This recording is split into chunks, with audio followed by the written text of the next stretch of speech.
On attend la réponse à notre prière depuis très longtemps. Est-ce que Dieu nous a oubliés? Pourquoi est-ce qu'il n'agit pas? La frustration peut monter rapidement. Mais si Dieu était en train de travailler hors de notre champ de vision?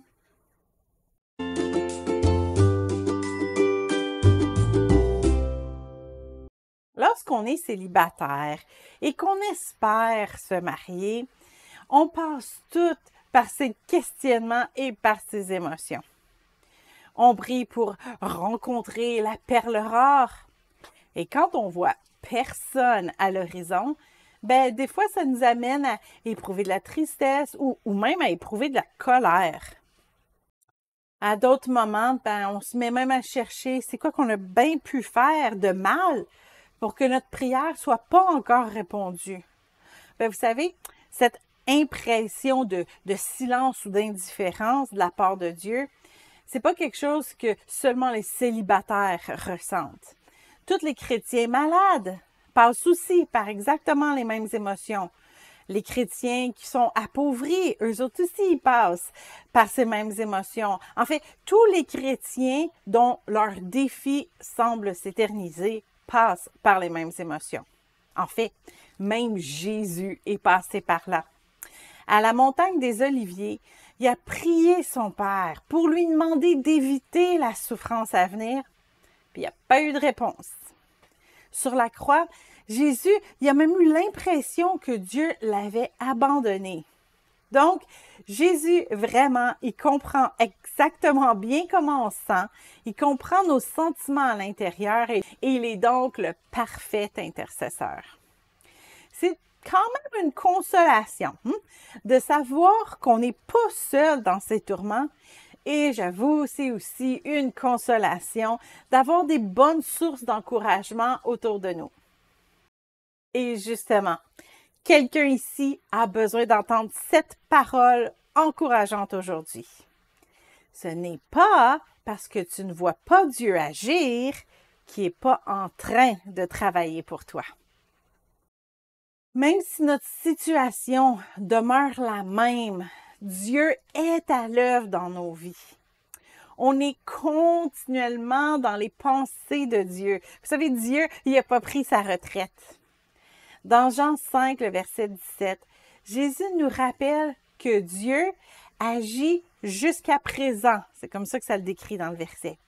Et l'apôtre Paul nous a aussi confirmé que Dieu n'a pas terminé son œuvre en nous. Je suis persuadée que celui qui a commencé cette œuvre en vous, cette bonne œuvre la rendra parfaite pour le jour de Jésus-Christ. Philippiens 1,6. Et on voit que le Saint-Esprit continue à opérer dans l'Église grâce aux multiples dons, comme le décrit 1 Corinthiens 12,6. Même la nuit, la faveur de Dieu nous poursuit. Je lève mes yeux vers les montagnes. D'où me viendra le secours? Le secours me vient de l'Éternel, qui a fait les cieux et la terre. Il ne permettra point que ton pied chancelle.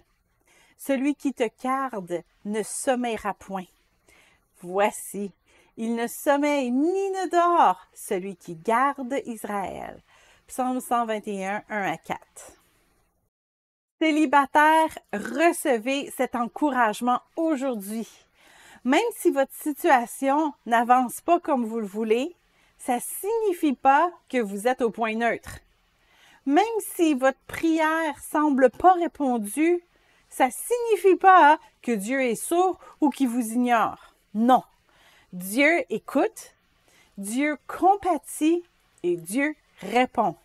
Bon, il ne répond pas toujours comme nous on le désire, mais si on est vraiment alerte à le reconnaître, on va remarquer sa douce main transformer tranquillement notre caractère et on va voir les portes que Dieu ouvre devant nous pour nous introduire des nouvelles amitiés ou les victoires même qu'il nous donne, qu'on oublie parfois même de le remercier. Notre persévérance produit une force intérieure et ça aussi, c'est une réponse à notre prière, comme le dit 2 Corinthiens 4, 16 à 18.